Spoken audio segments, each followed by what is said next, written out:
पुण्यातील वाघोली परिसरामध्ये मुसळधार पाऊस झालाय, तरीही भर पावसात ॲडव्होकेट बस्तू रेगे यांचं आमरण उपोषण सुरू आहे। गायरान आणि वनजमिनीवरील दगडखाण कामगार आणि आदिवासींना त्यांच्या हक्काची जमीन मिळावी यासाठी गेल्या 10 दिवसांपासून रेगे यांचं आमरण उपोषण सुरू आहे। मात्र उपोषणाच्या 10व्या दिवशी रेगे यांची प्रकृती खालावली आहे।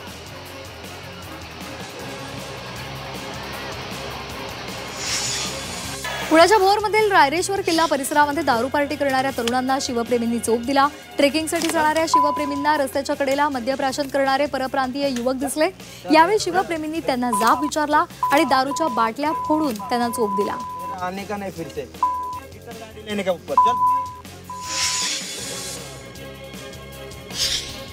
स्थानिक निवडणुका तोंडावर असताना खोट्या गुन्ह्यांना उत्तर देण्यासाठी अनोखी शक्कल लढवत गाड्यांना जीपीआरएस आणि सीसीटीव्ही बसवले आहेत। सत्ताधाऱ्यांकडून विरोधी कार्यकर्त्यांवर चूडबुद्धीने गुन्हे दाखल होण्याची शक्यता व्यक्त केली जाते।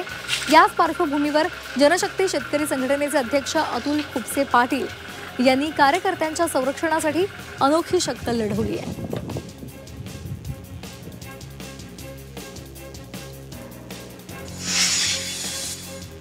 आणि आता पाहणार आहोत नाशिकमधल्या महत्त्वाच्या घडामोडी। मध्य रेल्वेने दिवाळीच्या पार्श्वभूमीवर फुकट्या प्रवाशांवर कारवाई केली आहे। भुसावळ, जळगाव, मनमाड, नाशिक रोड, खंडवा, अकोला, बडनेरा, अमरावती या 4 प्रमुख स्थानकांवर विशेष तिकीट तपासणी मोहीम राबवली गेली। यावेळी 948 विना तिकीट आणि अनियमित प्रवास करणाऱ्यांवर कारवाई केली आहे। या कारवाईमध्ये 6 लाखांचा दंडही वसूल केला आहे।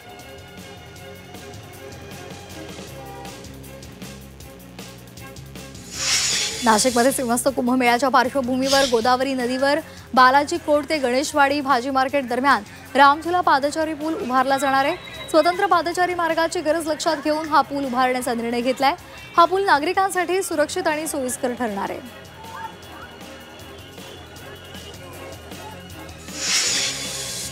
नाशिकमध्ये पीएम सूर्यघर योजनेला अपेक्षित प्रतिसाद मिळालेला नाहीये। सरकारी कार्यालयांमध्ये विजेचा वापर कमी करण्यासाठी ही योजना सुरू केली होती। गेल्या 3 महिन्यांमध्ये जिल्ह्यामध्ये केवळ 11 शासकीय कार्यालयांनी यामध्ये सहभाग नोंदवला।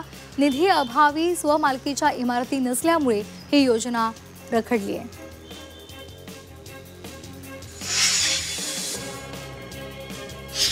नाशिक रोड वदनेर गेट या परिसरामध्ये आर्टिलरी सेंटरमध्ये लावलेल्या पिंजऱ्यामध्ये 6वा बिबट्या जेरबंद झालाय।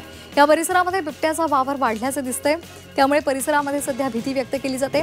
वन विभागानं संवेदनशील म्हणून या परिसराला घोषित केले, तसंच नागरिकांना रात्री बाहेर न पडण्याचा सल्ला दिलाय।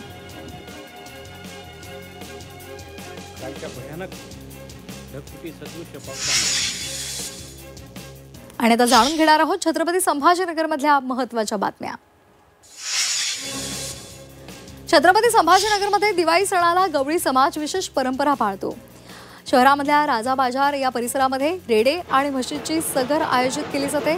आपल्या म्हशींसंदर्भात कृतज्ञता व्यक्त केली जाते। 110 वर्षांपासून ही परंपरा जपली जाते। या सोहळ्यामध्ये गवळी समाज बांधवांसह इतर नागरिक उत्साहात सहभागी झाले होते।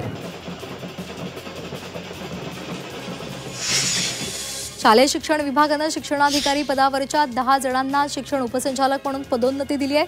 त्यामध्ये छत्रपती संभाजीनगरच्या विभागीय शिक्षण उपसंचालक पदावर कैलास दातखीळ यांना बढती मिळाली आहे।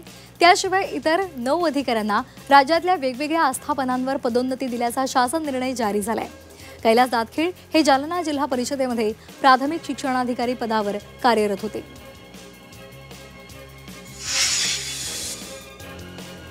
मराठवाड्यामध्ये अतिवृष्टीमुळे 31,98,467 हेक्टरवरील पिकांचं नुकसान झालं होतं। या अतिवृष्टीग्रस्त शेतकऱ्यांना नुकसान भरपाई म्हणून सरकारकडून 3,182 कोटींचं पॅकेज जाहीर करण्यात आलं होतं। यापैकी आतापर्यंत शेतकऱ्यांना त्यांच्या खात्यावर फक्त 900 कोटी रुपये जमा झालेत। जाहीर केलेल्या पॅकेजच्या केवळ 30% रक्कमच शेतकऱ्यांच्या खात्यावर जमा झाली आहे।